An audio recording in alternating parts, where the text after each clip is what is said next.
Hey, welcome everyone to my video. This is a video about scratch-off tickets.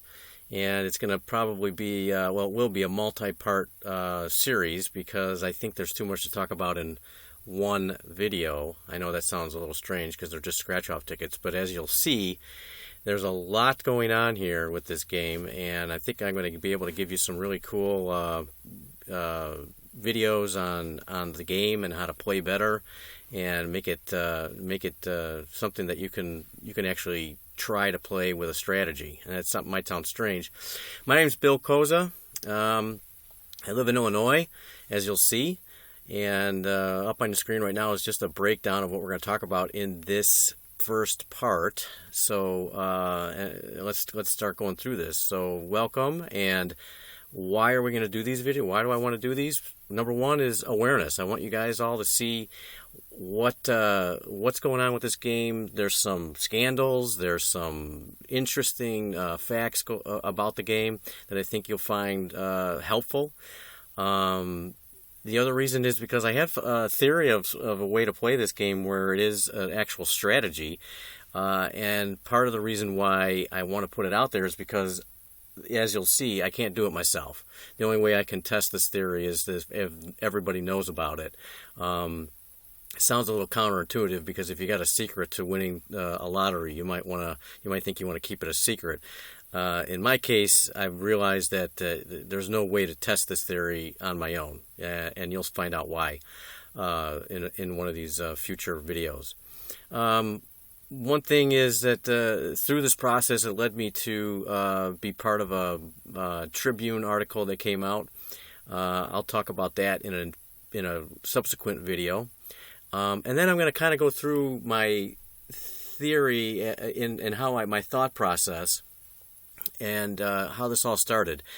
So I broke this into first analysis and future analysis, and so part of my first analysis and thinking about the game was doing a geographic analysis of the winners, and then I went into thinking about the retailers and who they were and where they were located, and then I came up with some conclusions regarding that, as you can see in this outline.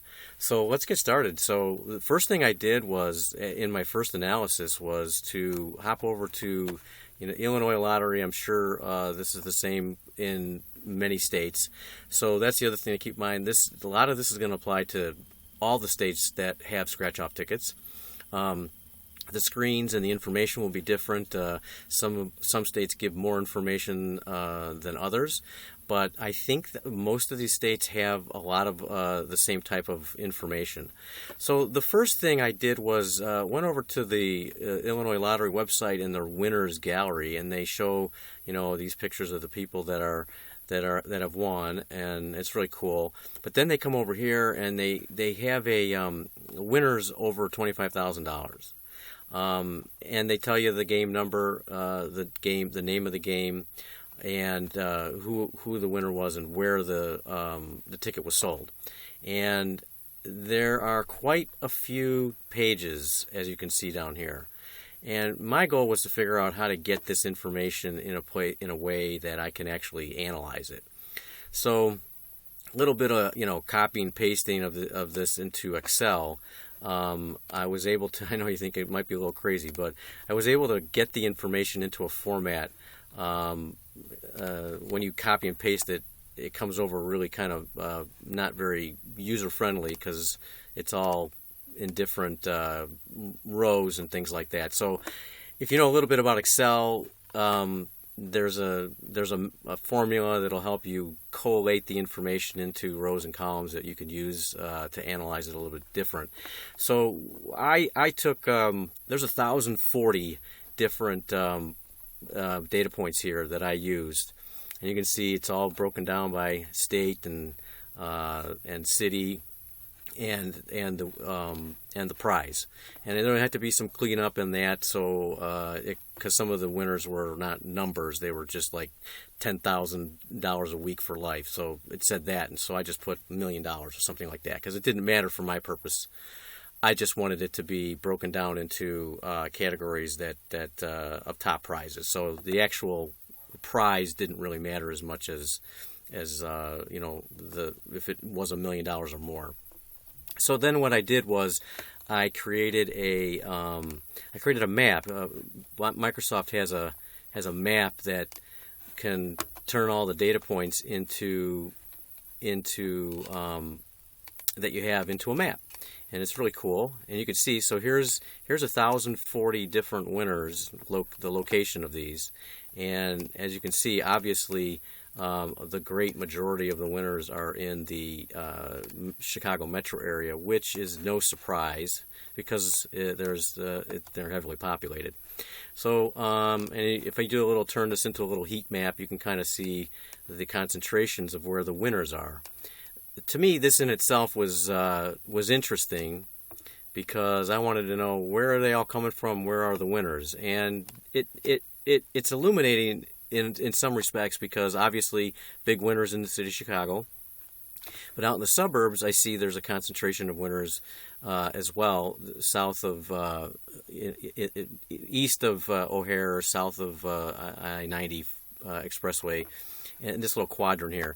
Again, not much of a surprise when you look at it, for a couple of reasons: population, and as I'll show you, retail locations. That's going to be a big part of this.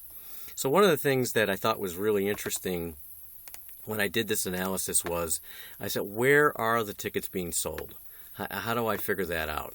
So one of the things I did was I did a little search. I'll pull this up here for a second. And if you look on Jewel, sheet by column, and I want to do it by values, and I find all. It's a quick way to just do a count. I see Bejeweled, so that doesn't count, and I see a couple of Jewel Road locations here. So there's 53 finds on here. That means minus the 4, so there's 49 different Jewel food stores that have won. And keep in mind, there's only 183 Jewel food stores in the state of Illinois. I think it's actually less. I think it's like 168. But total Jewel food stores is 187. So as a percentage, there's about 29% of the winners have come out of Jewel food stores. I thought that was very interesting by itself. One of the other ones was 7-Eleven. And if I do a look on those, I need my glasses, and I want to find all, and that was 71. And there's 334 locations in the state of Illinois, which was about 21%. Which, again, another high-volume retail location, 7-Eleven, Jewel food stores. Other states, you have your Publix and, just grocery stores in general where they sell lottery tickets is most likely going to be a high-volume location. So, again, and that doesn't necessarily mean, as we'll find out later, that you always want to play at the high-volume locations. But it does help as part of your strategy. So that was the first analysis that I did to see where to start with this process. And the other thing I wanted to show you again was back to the map, and I did a kind of a screenshot from the Illinois Lottery website of where the retailers are located, and they do this in a circle. So you compare it to the map next to the right here. It's a little bit different. It kind of cuts off at the bottom here. But as you can see, there's a high concentration of, let me get a marker out here, high concentration of retailers down in this area. Oops. What's going on here? I guess I'll try doing it with my finger. Down here. And that's why there's a concentration of winners down there. And as you can see up here, let's see, up here you have a small number of retailers. You'll have a small number of winners. So again, it's partly because of the population and the concentration of retailers. The more retailers, the more people are going to buy in those locations. The more people buy in those locations, the better odds, or not odds, but the better chances that one of the winning tickets is going to flow to that location.